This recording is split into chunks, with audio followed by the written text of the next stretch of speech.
I think I'm pretty fortunate to have abandoned any attraction to socialism at a pretty early age, but I was for a few years very, very interested in it. And in fact, I remember because I hated school, I used to just draw like little communist symbols in my notebooks from when I was a kid of all sorts of, hammers and sickles or whatever. And I actually had a teacher once who got really pissed at me because all my notebooks had that.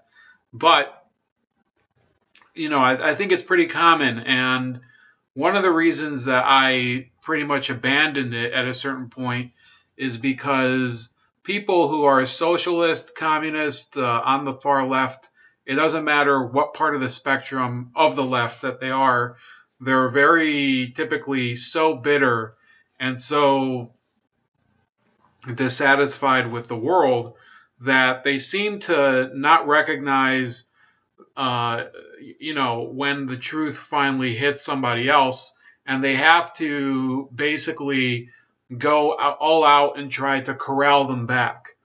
Okay?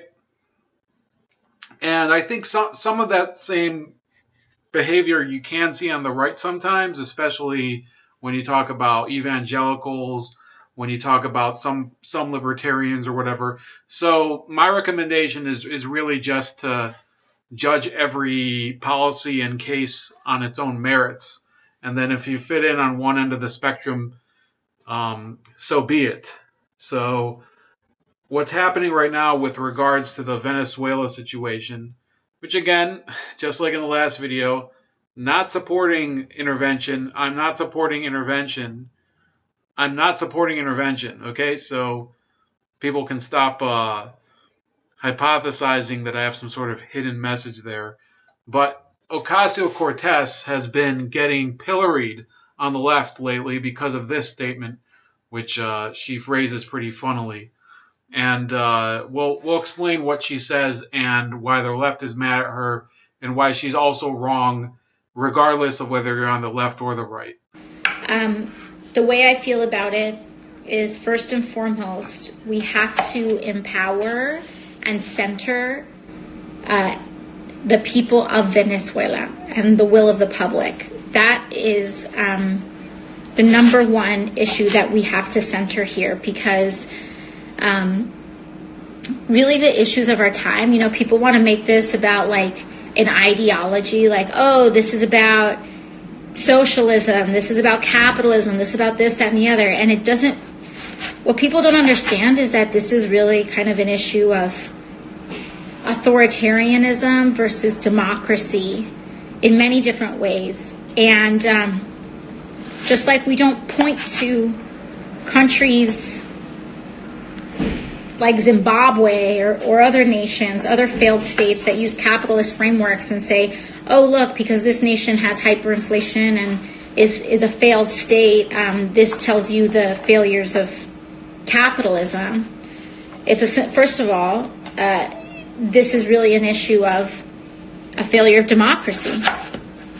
And I would say that people want to say my ideology is this, or my ideology is that. What I believe in, above all else, is a true democracy, is democracy as a form of government, and democracy in the workplace, democracy in our economy. That is one of my number one guiding principles. And when we see a failure of democracy, like, for example, in our country, where corporations and the rich have... Okay, so that was a very disjointed word salad over there, and there were a few aspects of it that I found pretty ridiculous. But Ben Norton, who I think is still with The Real News, let me see here, he's with Gray Zone, which might as well be the same thing. So he says, this is an outrageously misinformed statement, AOC. The problem in Venezuela is not a, quote, failure of democracy from the government. It's a violent right-wing U.S.-backed opposition that has dropped all pretense of wanting democracy and demanded a coup and war. So what I find so ridiculous here, So what he goes down to say here is this. The violent right-wing U.S.-backed opposition wants nothing less than the total eradication of Chavismo. The opposition is exterminationist. What's so retarded about that is that Chavez himself, the reason he became an icon in Venezuela, did not start when he got elected. It started in 1992 when he attempted a coup himself against the president at the time, Carlos Andrés Perez. So you can't complain about coups when you actually try to attempt them yourselves. Okay, this is people who are left wing, like revolutionaries who complain when people try to perpetrate revolutions against them. You live by the sword, you die by the sword. Another thing that is also pretty stupid about what Ocasio-Cortez said was that she claimed that Zimbabwe is an example of capitalism, when in reality Zimbabwe under Mugabe was a country where they would basically confiscate the farms of white citizens, the white Rhodesians that were there under the previous racial caste system, basically an apartheid system. And once the Rhodesian Bush War ended, there was this compensation fund that the British and the Zimbabwean government set up where they were trying to pay these farmers to leave and give their farms back. And once that project ended, Zimbabwe ended up just taking the farms and kicking the people out, people who wanted to stay there. That's not a capitalist system. Zimbabwe also imposed pretty ridiculous currency controls. That's not a capitalist system. Price controls, all sorts of things like that. What Zimbabwe is probably as bad of an example of a capitalist system as you can get. They were supported by Maoist China throughout the 80s and later. And their army was trained by North Korea. So to claim that Zimbabwe is an example of capitalism as a philosophy is ridiculous. If they're an example of capitalism as a philosophy, then you have to explain why North Korea was so supportive of them, because I'm not sure what they got in return. So what you see here are people that rather than acknowledge that the socialist system typically ends up with just the elimination of basic individual liberties, they want to just focus on the opposition in Venezuela. And the people who do that, you have to realize what the irony of that. Socialism comes to countries that have inequality problems. Nobody's going to deny that. The inequality problems in Tsarist Russia did lead to the Bolshevik Revolution. Similar ones led to a revolution in 1848 in Germany that failed. And because of that revolution, a lot of Germans emigrated to the U.S. That's why you have a pretty big German population in Texas and in Wisconsin. So revolutions have causes. It doesn't necessarily justify the ultimate results of the revolution. Okay?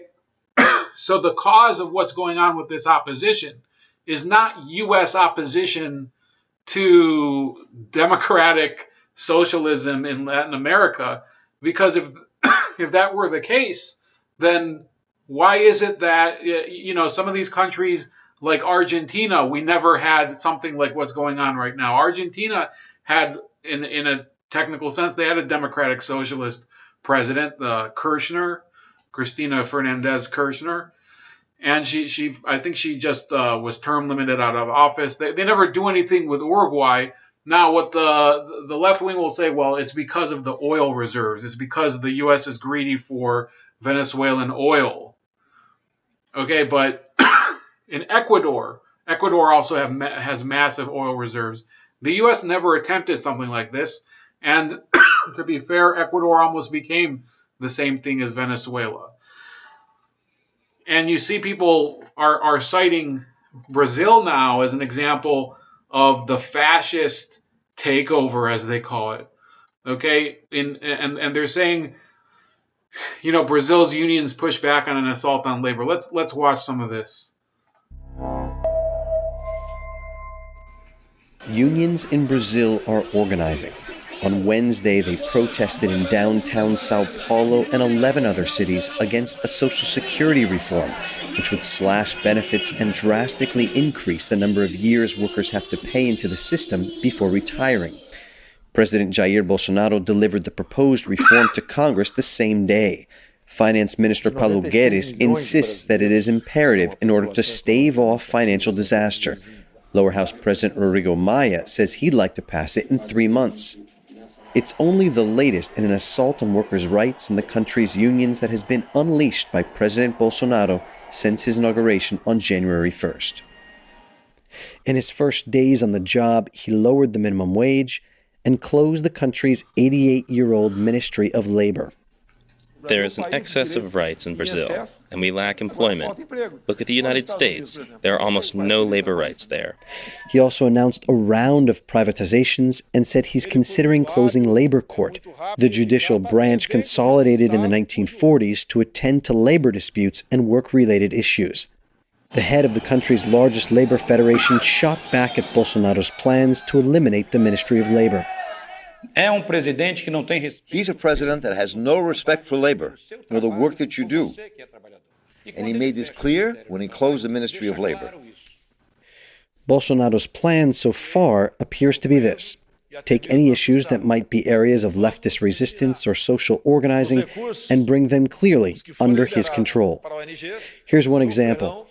In January, Bolsonaro removed the authority to demarcate indigenous lands from the National Indian Foundation and handed it over to the Ministry of Agriculture, which is led by Teresa Cristina, the woman who used to head the Big Ag Caucus in Congress. The responsibilities of the Labor Ministry have been divided up among 4 different government departments in a symbol of the butchering of labor law and workers' rights.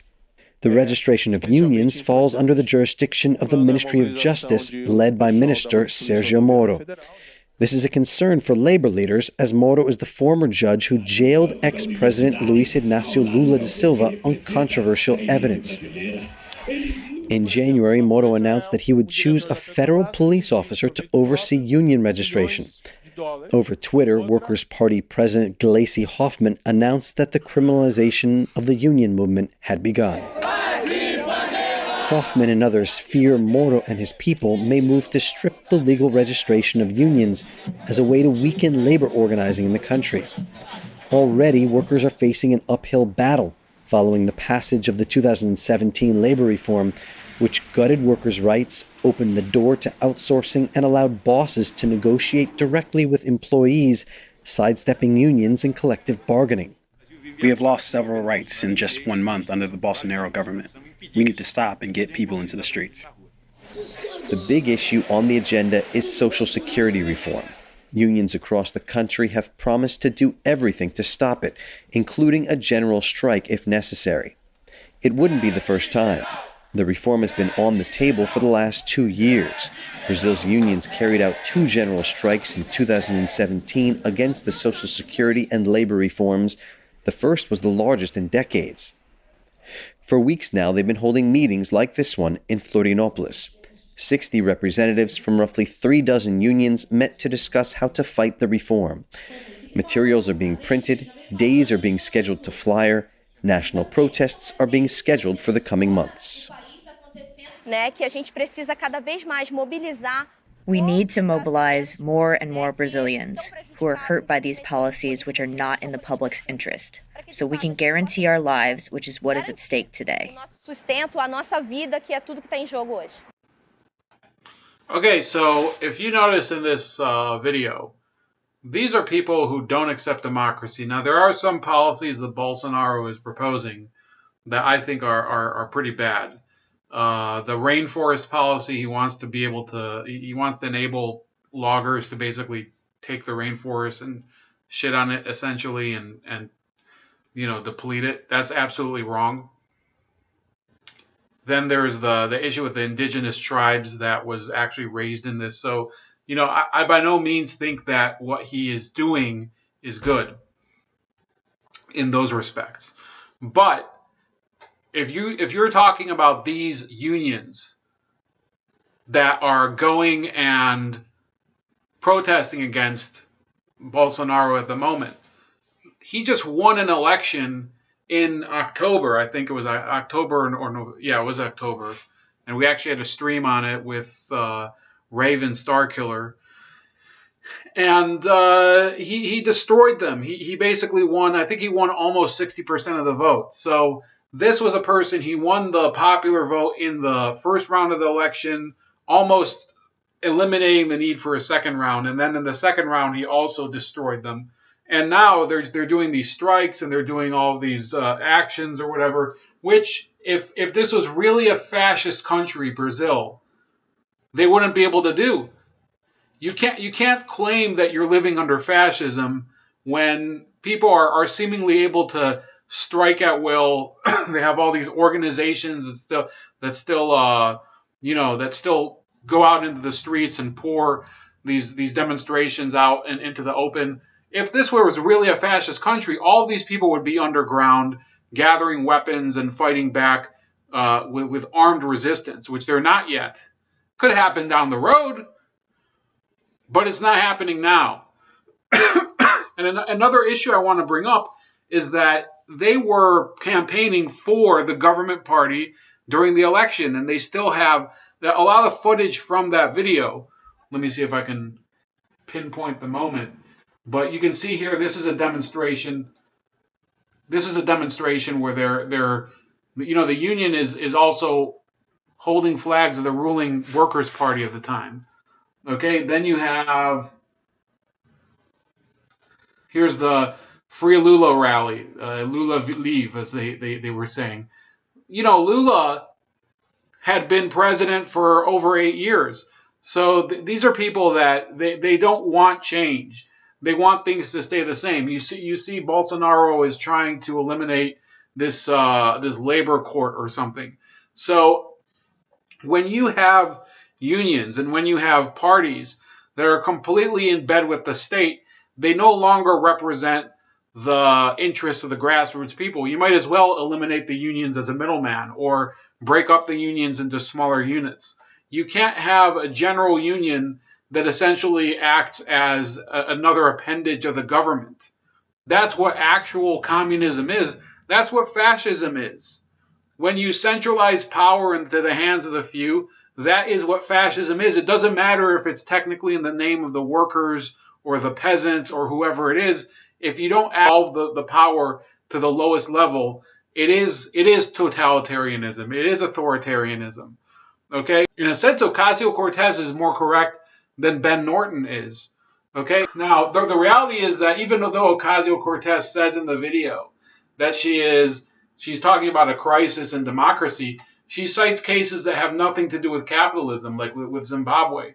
And the fact is that the policies that she's proposing, the Green New Deal, would centralize power exactly in the same way as is being done in all those countries, but for a different reason. Instead of talking about the rights of oppressed minorities or the oppressed nations, as was in Zimbabwe, she's talking about the Green New Deal. She's talking about saving the planet, okay, based on scientific prognostications that are, there's no guarantee that any of them are accurate. So that is about it for today. That you enjoyed this video. And look, these people, you can oppose intervention, you can oppose authoritarianism without supporting a crook like Maduro or any of these disgusting, corrupt, so-called revolutionaries in South America. That's the main lesson I think that you should learn today, is that if you really want to help people at the lowest level, you can't tell them to concentrate power at the top. That's about it. Please like the video, subscribe to the channel, subscribe to my other channel, Razor Ray Special Cuts, as well as my channel on BitChute and on Cocoscope. I'll talk to you guys later.